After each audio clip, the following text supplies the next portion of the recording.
It's been a while since Major League Baseball has expanded, but in a galaxy far, far away someday, it is going to happen.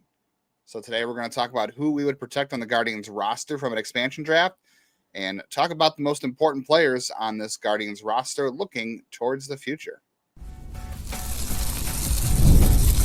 Tanner Bobby of the Guardians, and you're listening to Locked On Guardians. You are Locked On Guardians, your daily podcast on the Cleveland Guardians. Part of the Locked On Podcast Network, your team every day. Hello, everyone, and welcome to the show. Hot take, I'm not protecting Tanner. I don't care if he is our friend of the show. I'm kidding. Welcome to the show today. This episode is brought to you by our friends at FanDuel, and you can start the season with a big return. New customers place a $5 bet, and you'll get started with $150 in bonus bets if your first $5 bet wins. Visit FanDuel.com to get started today. What if the Guardians didn't protect Tanner Bybee? What if they didn't offer him a contract extension or a good one? That's a topic for another day, maybe at some point. But it is What If Wednesday on Locked On Guardians. And today's What If Wednesday. What if there was an expansion draft? And at some point there's going to be. I don't think it's going to be for 5 years at the very least, if not longer. But what it allows us to do is kind of do a thought experiment about the Guardians roster right now and discuss the most important players on the roster. And obviously we know who's at the top, but the rules are, we'll get into the rules, but there are no rules. That's what the rules are. But it'll give us a chance to kind of think about who the most important players on the roster are and who the Guardians really need to focus on protecting going forward, or at least value going forward in terms of roster building and winning. Yeah, I mean, I think the one rule you have to state though off the start is if a player has a no trade, they're automatically added. So I can't go with my plan to not protect Jose to get out from under that contract. I'm trying to build the Guardians. I'm trying to Rachel Phelps this, right? So my entire list is just the 15 players that are going to make the worst team possible. They can move the team to New Orleans, or what? Where did you want to move them? Florida, wasn't it? Florida. Was it Florida? Okay, yeah. I think it was Florida. So yeah, I'm going to build this team with Austin Hedges and Tyler Freeman and McKenzie Noel. I eventually protect Noel in this as a spoiler. I do too. Yeah, spoiler alert. All right, wow, we're already getting into this. Okay, get into that, but it's the Cole Gillespies and the Peter Strzelecki's. Like that's let's do the opposite. Let's do the teardown. People, the funny thing is people are always like, oh, that'd be so much fun, and then we do things like that and no one watches. So no, we're not going to actually do the terrible list. But if you want terrible takes, I've been here since the start of this network giving to some terrible takes about baseball. One of the first hosts they brought on to talk about baseball was little old me when I got poached away from Scouting 24/7, where I was a nationally featured draft and prospect writer. I am Justin Latta. Yeah, I've been given terrible takes for about 2 years on here now, and much longer, covering the Guardians minor league system since 2007 over at Guardians Baseball Insider, and now currently at Next Year in Cleveland on Substack, the Morning Journal, the News Herald, Prospects Live, and one of those players I would have protected back in the day would have been Clint Frazier. There was the thing going around on Blue Sky, which, hey, we're both on Blue Sky now, by the way. Pretty much the same handle, although no underscore for me. It was the what were you famous for? What was your bit on Twitter?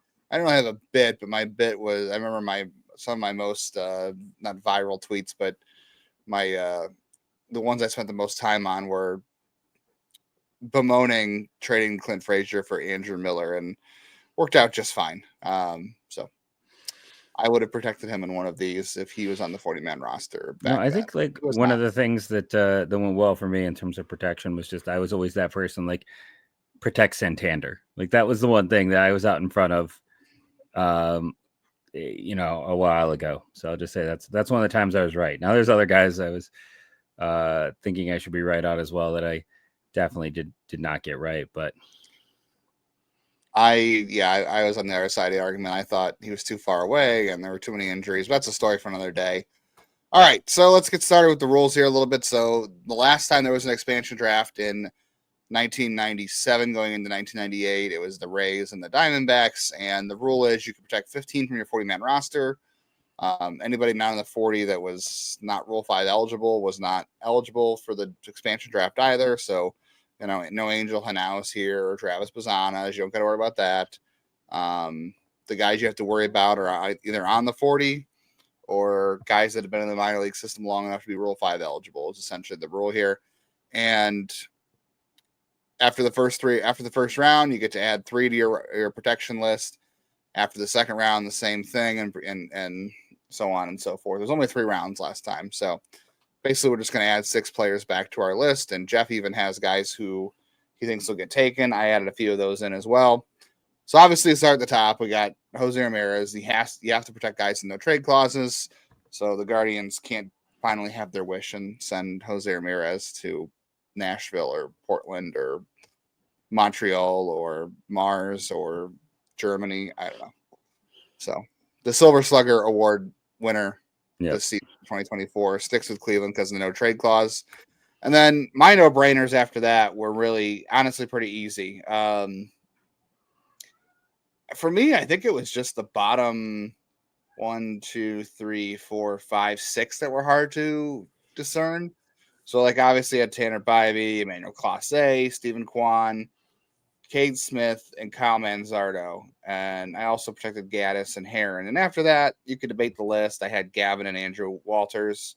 I think the 5 after that, to me, is where things got kind of hazy. And some of the names you can just change the order on. But there's definitely some guys there that you could, I think there's at least 5 guys you can swap out for another 5. To me, I thought it was a pretty easy 17. And then the last 2 were hard to get to. But I thought it was all in all, I debated basically 3 guys at the end, but that was it. There was only 17 guys that were maybe 18. I'll say 18 guys at any point that were up for consideration on my list. But I only had 18. You had a full roster of no-brainers, then is what you're saying. And then plus 2. Essentially, I thought it was pretty straightforward. This is where I agree or disagree. Maybe, like, to me, one could argue, because I ended up with 3 off. So, yeah, it's 18. I mean, I had no-brainers that were pretty much, once I realized what I was doing, 13 no-brainers. Okay. So let's hear your first 3 off then, because I had trouble with the bottom 5 where I could have gone a few different ways. Maybe the bottom 4 I'll even give you. I'll say it was a little bit iffier for me where I actually had to think about making different decisions. So who are your first 3 out? The first 3 guys you could protect. Should I give my 15 that I protected or not? Yeah, go ahead. 15? So, this is in no particular order. Well, I guess this is bullpen. I had Gaddis, Clase, Smith, Heron, and Walters. Then I had Bybee, Espino, and Williams amongst the starters. J-Ram, Kwan, and both nailers. Fry, who I originally forgot, and Manzardo. That gets me up to, I guess, 14 pretty easily. So, yeah, I had 14 no-brainers. And then the last spot is really where I had to debate. I ended up going with Rocchio because of shortstop value. So my first 3 off were Thomas, Cantillo. So I had Thomas, Cantillo, and I guess those are really my only 2 that I had kind of off the list that really made it hard. I guess my third guy out at that point would have been Triston McKenzie. Did you protect Andres Gimenez? No, I did not. I didn't either. That's why I'm kind of curious here, because in an expansion thing, and this is less about Gimenez's value to the team, and it speaks more to the contract situation, I think, at this point with him. Agreed, I did. 100%. He was my first guy off the list. That was the first guy I would have probably put back on. So nope, he didn't even make my 15. I mean, he didn't make any of mine. He's off my list all the way through. Interesting. I still think he has a lot of value to this team. His contract is underwater at this point. You could waive him and no one would claim him. He would go through waivers that's like why I Miles left him off. But I still think there's value to this roster going forward because you have a lot of uncertainty. I just don't think anyone's taking it. Like, no one wants that contract. That contract puts him underwater, so you can gamble on no team is going to take that contract because the contract does not match the player. I understand that. I'm not arguing that, but I'm still arguing the fact that he has value to the team in so much as he is a known quantity, and you overpaid for defense a little bit there, and you overpaid for a year in 2022 that he hasn't replicated and he may not replicate. and you're really just hoping for league average offense, and that hasn't happened since then, I still think he could, but this is another guy we talk about approach all the time where being overly aggressive just hurts his profile, and they need to figure out a way to get him. I don't know if you can get him into a mode I just where don't he's think not he overly gets aggressive. selected, so you never have to protect him, because it's not as much about like how much they matter to the team as much as likelihood of selection, right? Like, I talked about Santander at the start where I said I would have protected him, but most people that year disagreed with me because no one thought he'd get selected due to the level he had played at in health. In this case, Gimenez's contract has him underwater. Like I would be shocked if a team willingly took that because of how expensive he gets towards the end. Like those last few years are going to be painful for this team. Like they're paying him to be an all-star, and he has not hit like an all-star in 3 years. So I just think you don't have to protect Gimenez at any point, because I don't think any team's going to take it with the sheer amount of money owed him. I mean, those end years are close to $20 million, are they not? They are. You're right, and that's also a point for the the trade market and just again his value outside. So I think you're right. They did overpay for that, and they're going to be stuck with it. And it's great. You got platinum glove defense or gold glove defense at second base. And I think at some point, $23.5 million. Yeah, I think what this says is at some point they have to figure out if he can help them at shortstop, because you can regain a little bit of value at shortstop if you add him. If you put him over there and he wins a gold glove at shortstop, you're getting a little more value defensively than at second base. $23.5 million worth. Yeah, well, no, but you're trying to find any way you can to claw back value on that contract, because, like you said, no one's picking it up in the expansion draft. You're right. I've changed my mind. You convinced me that not to protect him at all, because I think you're right. And that experiment, you're just daring someone to take it, because Cleveland would it be hard for Cleveland to replace? Absolutely. Yes, on the field and in the lineup. Yes, it would be hard for them to replace. Maybe not so much in the lineup. But in terms of what it frees you up money wise, it's a big game changer, and I think that speaks to, again, Cleveland jumping the gun on Andres Gimenez's contract, Miles Straw's contract. So it's also the weird world where he's 23, 24, 25, and he's got the decreasing power, the decreasing slug. Right, like everything's trending backwards. And he's entering his peak years. Like he's going to be entering his peak years, but everything's in steady decline for the last 3 years. Right. So he's got a long way to go to kind of climb back to anything that resembles league average. And you're hoping, right now, going to 25, 26, you'd be hoping for peak Andres Gimenez. Peak Andres Gimenez was 2022, and he, like you said, he's declined since then. So the value has really taken a hit there. And like I said, the defense is great, and shortstop defense will be even better from him. And that's what you might need going forward, because you've got other guys like Juan Brito and Travis Bazzana coming, who we're going to talk about here in a second, at least Juan Brito to me. So, yeah, I think you're right. You dare someone else take that contract, and it just proves they're stuck with that contract for better or for worse. And that might hinder some of their ability to be flexible with the roster going forward, not just in a hypothetical, expansion draft, but also trades and roster building in the future. All right, we'll get into. We just talked about one of the first guys out for me, but I've changed my mind. Jeff has convinced me. We'll talk about the rest of our first three out, and then we'll get into guys that made the bottom of my roster that Jeff thought were no-brainers. To me, I had some contemplating to do. So all that coming up on the rest of today's Locked On Guardians. We are talking about the future here, obviously, on Locked On Guardians, and one of the biggest pieces to building your future obviously has to do with insurance, and you want to look for a path forward to protect yourself or protect your financial interests. And you can do that with SelectQuote. We know winning is important, and you want to have life insurance going forward. And SelectQuote is one of the America's leading insurance brokers for nearly 48 years of experience, helping over 2 million customers find over $700 billion in coverage since 1985. And these policies are more affordable than you think. You can get coverage for up to $1 million for as little as $20 per month. That's incredibly valuable. Maybe not like Andres Gimenez's contract. And with SelectQuote, they shop, you save. So get the right life insurance for you for less at selectquote.com/lockedon. Go to selectquote.com/lockedon today to get started. That's selectquote.com/lockedon.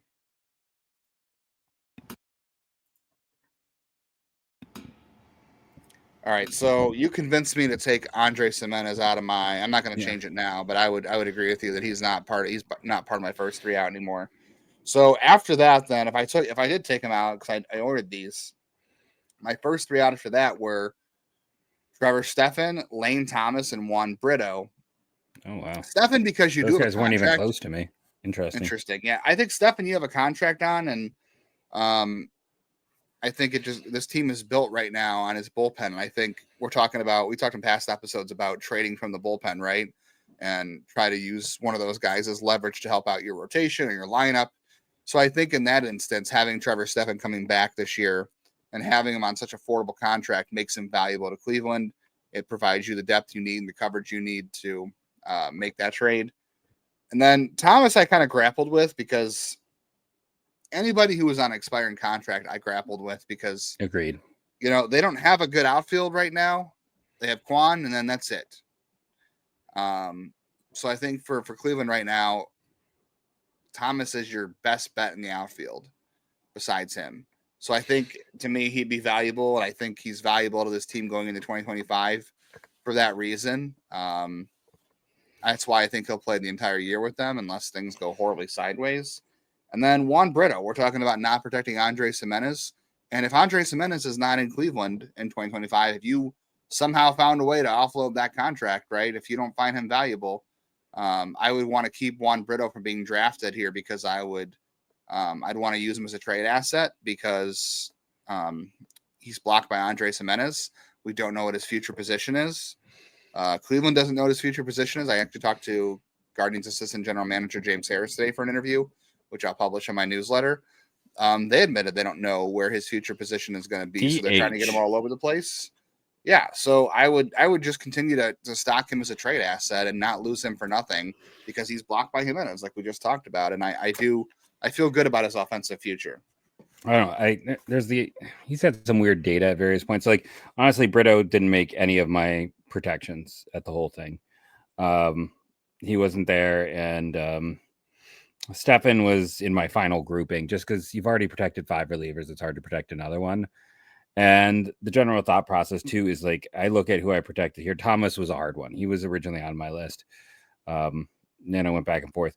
But I feel like the way teams operate, a 1-year guy isn't ideal there, especially when you can get pitching and they want to gamble on pitching. So I thought that honestly, with the list I created here, the player that's most likely to get selected is Joey Cantillo. He's a lefty with ceiling, like left-hand pitcher, a starter. I know he's had some health issues, but I think they're going to go with, we've seen in the past with these drafts, teams go pitching early and often. So I think Cantillo is who they would select, which means then I can protect Thomas. I can, for me, it's instead of protecting Brito, I'm protecting Angel Martinez. Like, I think I just have a better feeling right now about Martinez than Brito and the ability to play second base. I think Martinez could do, and I don't know if, I don't think Brito is long-term for there. And then I'm protecting Logan Allen over Triston McKenzie because I just don't know what to make of McKenzie, but you got to have some starting pitching depth. So that was my logic at that point. And then after that, I actually thought that a team would likely gamble on Martinez in the next, or McKenzie in the next round. And then I had Noel, Stephan, and Sabrowski. Interesting. Oh, you know what? Sabrowski. I think I might have forgotten Sabrowski overall on my thing. So I just altogether, I can't believe all the things we talked about his season. I think I left him off my list. So I just thought, like, you know, there's a chance too, like in the last round, that maybe someone goes for Noel, plus power or something else the teams will chase. But I think pitching is like historically what we see teams go for. Cantillo's got really good upside, really good ceiling. I mean, he pitched really well. I mean, I know everyone's going to focus on the ALCS, but then his second appearance in the ALCS was actually not terrible. And it was good. Yeah. And he was good in the one round against Detroit in the game they lost. You know, and he looked good down the stretch, and he was a hard player to leave off. And I agree with you with Thomas. Like, Thomas was on mine, and I'm just like, if you can take Cantillo or Thomas, it's you have to take Cantillo. Like, you're getting so much more surplus value. And if you're an expansion team, you're not going to be good next year. That's just not how this works. And, you know, you got to take a gamble on some ceiling. And the only reason I think, you know, maybe they grab McKenzie is because if he just gets right next year, and there's a chance of that, like all of a sudden you have a great trade asset. Whereas if you don't, it's shorter control.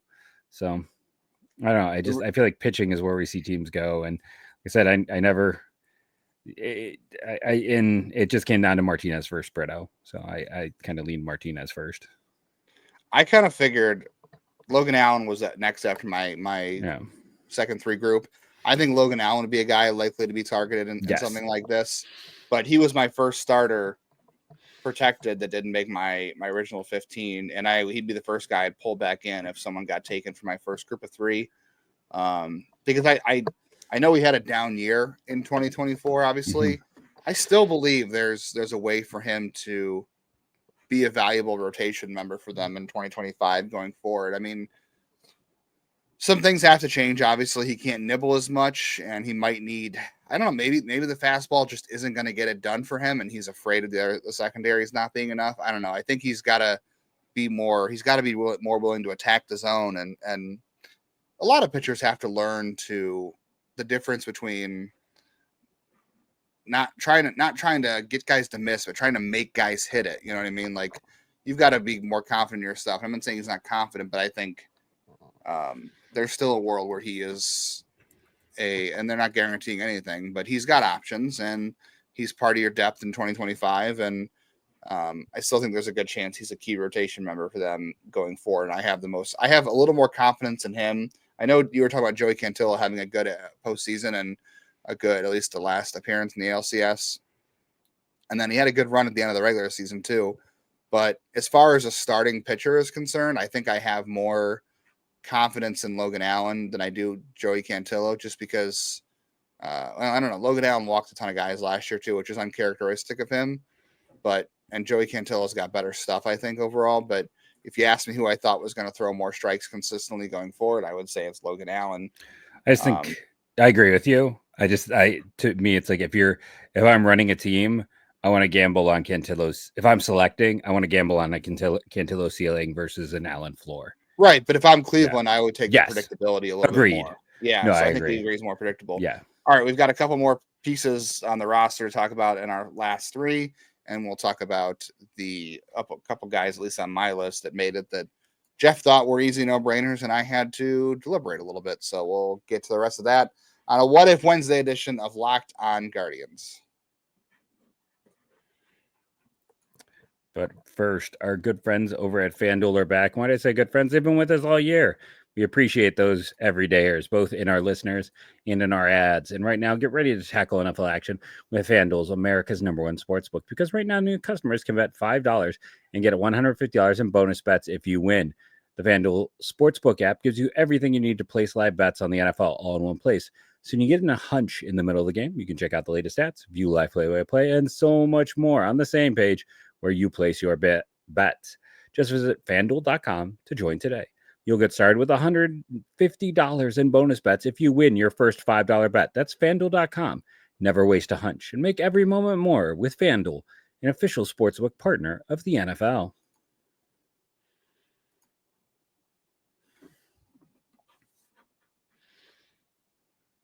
You're muted. Of course I am muted.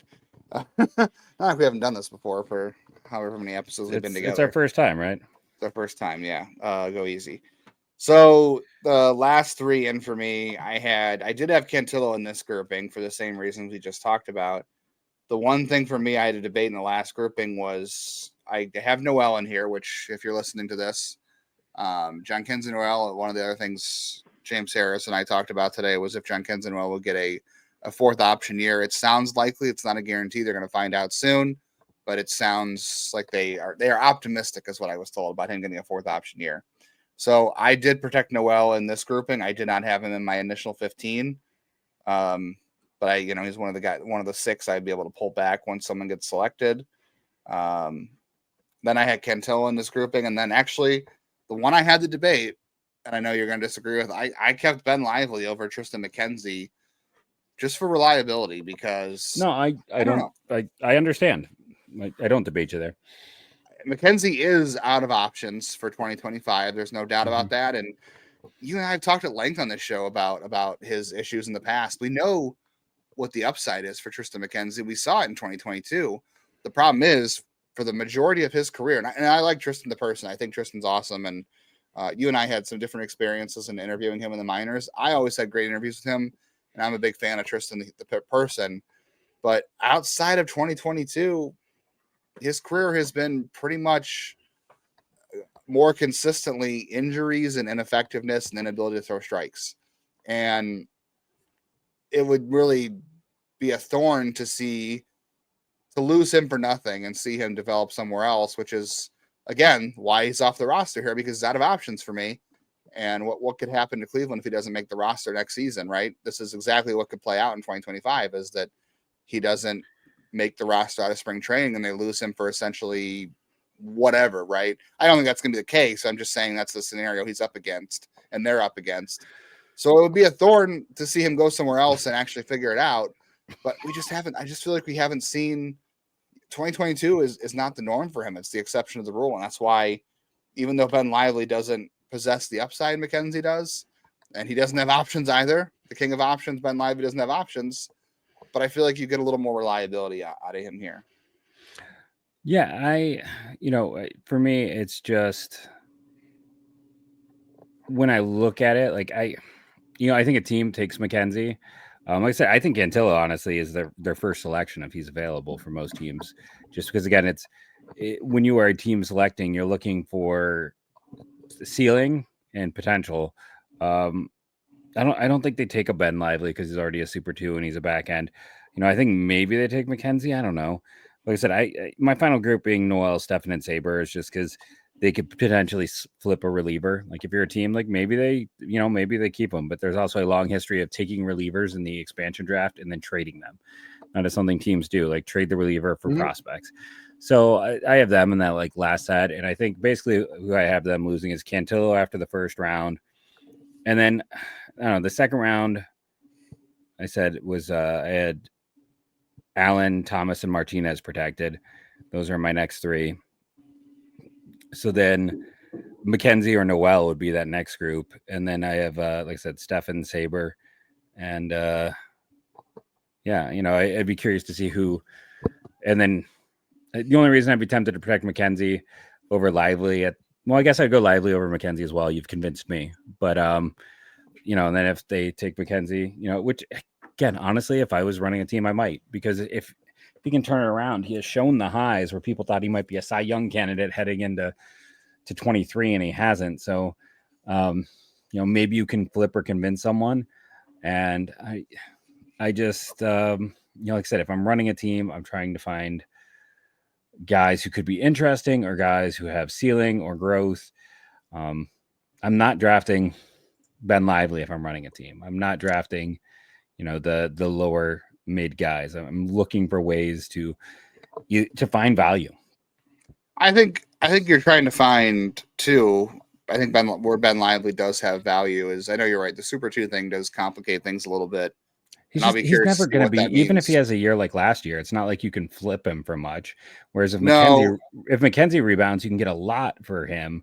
So it's like if I'm running the team, like Ben Lively is more valuable to the Guardians next year because there is that safety and just security. To the expansion team, Triston McKenzie is much more valuable because you're not going to be good either way. So I guess you're right. Maybe in this thought experiment, you wouldn't protect him just because you wouldn't be worried about that.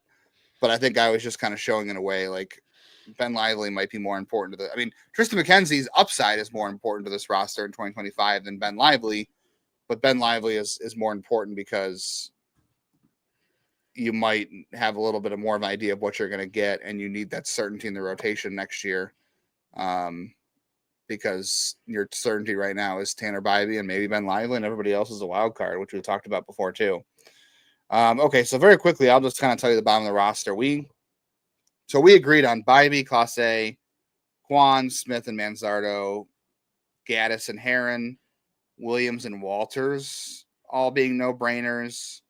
I guess Rocchio for me was kind of a no-brainer, but I debated him a little. I had to debate him too because I don't think he's as valuable to the roster at this point. I know they're going to go into 2025 with him as their shortstop, but like you've got Brito if you need to, and you've also got Bazana coming, and you're hoping it's going to be quickly for him. And we talked about Andres Gimenez and trying to claw back some value into that contract and moving him to short. I just don't think long term. I think Rocchio's got a lot to prove. So I thought it was a little harder to debate where his value sat on this roster, and I still think it's one of those cases where you could flip him if you need to because you have other options available. Cleveland did tell Andres Gimenez continue. He does this every offseason. He takes reps at shortstop. So like they're still keeping an eye on that situation. I don't think they're married to Rocchio at shortstop if they find out. I think he's one of the guys they've tried to trade. I think they've tried to trade in middle infielders the last couple of years in the offseason. They just haven't been able to do it because maybe they're a little more, they value their players a little bit more to a fault, which we wouldn't be surprised. But other teams, we talked about yesterday, the best tools in the system, right? On yesterday's show, if you haven't listened, is that Rocchio doesn't really have any impact tools. Like maybe he's a 60 defender, but that doesn't carry much when you have a 45 hit tool and you have a 40 power and everything else. So 35 I don't know how much trade value he has either.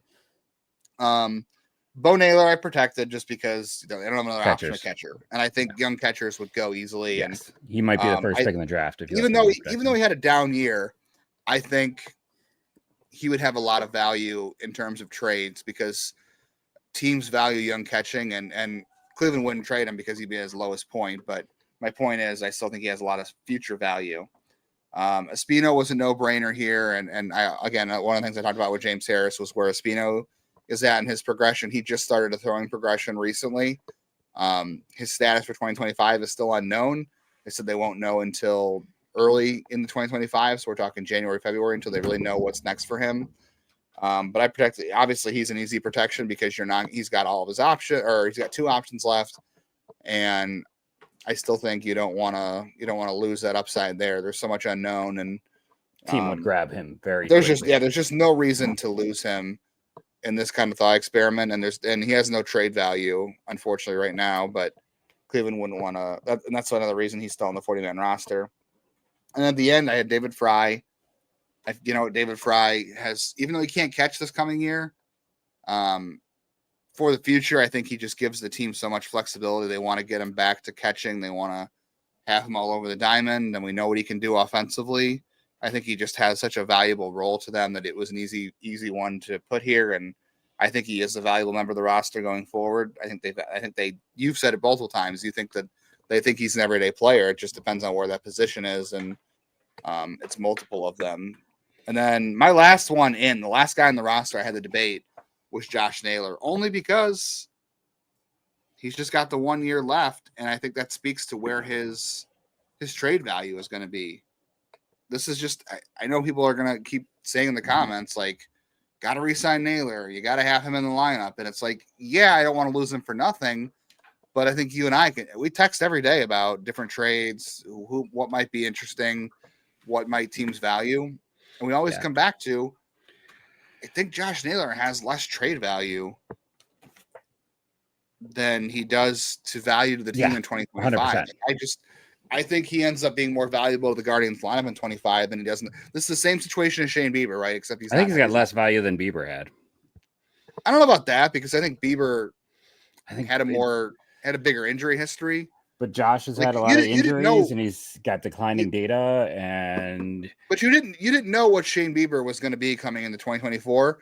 Or you know what Naylor is coming into 2025. Well, you can get similar value without giving up prospects and at a cheaper. Like I said, a year ago, Carlos Santana at 39 was more valuable than Josh Naylor. Now it's probably not going to stay, but you can also pay him 80% of what you're paying, or 60% or 50% maybe even of Josh Naylor, and you don't have to give up anything. So I don't see reasons for teams to want to acquire Naylor. Yeah, I agree. I think if you do trade him, and I do think, again, we've talked about this multiple times too, about trading Naylor plus something to get a pitcher or get something, and then adding Carlos Santana back and thinking your roster is a little more complete, and having Manzardo take over full time, and you'll have David Fry back at some point, and you can do some other things offensively, and that might also reduce your payroll a little bit to be a little more flexible and add other pieces. The other point I want to make too is, like, in terms of Fry, it's like, yeah, he's not catching this year, but he's still got is he only a year and a half of control? Like he'll catch for whatever team drafts him for half of the time he has control. And Travis Darno is old and a backup, and he just got $7 million a year to play 50 games. So like catching is so incredibly valuable. If you leave a Fry off, he's gone. Yes, don't leave any fries on the table Or in the bag. Eat all the fries is what we're saying. Yeah. Eat them all. Keep them for yourself. No, they're a playoff team. It's going to hurt no matter what. Like they're a good team. As much as people want to complain about A, B, C, or D in terms of roster instructions, like they have a lot of interesting talent. They have a lot of good young players. And honestly, I think in a year, this would be even harder to do than it is now. And you're agreed, it could be because you got Angel Hanau coming, and you've got a couple of their pitchers that are going to be up on there, Austin Peterson and Parker Messick, and yeah, it'll be a lot more fun a year from now as well. Which fun is good because that means you have a lot of valuable roster pieces. Stick with us for more fun. Thursday, Trade Talk Thursday is coming up. I want to talk to Cardinals. Jeff and I have been kicking around a lot of trade ideas. Some do involve Josh Naylor. Some involve a starting pitcher from a certain team. There's a lot of news going around about that. So if you have any ideas for Trade Talk Thursday, guys you might want to acquire, guys you might want to trade, kick around the ideas in the comments. Let us know. We've got a couple ideas as well. So we'll talk trades on Thursday. I got my trade. It's Ty Freeman, and the Yankees will pay all of Juan Soto's contract. Call it in. I think Rob Manfred would see no problem with that. I think Hal Steinbrenner would be on board and definitely would not be sending a box of coal to Chris Antonetti's doorstep by Christmas. Nope. And then Friday we'll have. I always got them. And then Friday we'll have a position review. And if there's no news, so let us know what the next position you want us to review from 2024 as well. And then next week is Rule 5 deadline is next Tuesday, so we're going to have a lot of talk about that next week as well. So a lot of cool things to look forward to. I'm betting a trade next week. That's what I'm going to say. I still think there'll be a trade next Tuesday for sure. There's going to be some trades next Tuesday to discuss. So you want to make sure you're tuning in every day so you can have the most information. So when that trade breaks, you don't have to wait till the morning to have some info. You're going to be like, oh, I listened to Justin and Jeff. I'm already knowledgeable. Yep. So make sure you're listening every day. Turn on automatic downloads. Check us out on YouTube. Go back and listen to past episodes. Share with a friend if you think they would enjoy some off-season baseball talk that you're not getting anywhere else besides us and some other podcasts that are a lot of fun. Get your fix here. 5 days a week. My mouse died, and it's completely thrown me off this evening. But there we go. Remember to rate and review, download daily, do your part. Thank you to all of our everydayers. And go Guardians, go.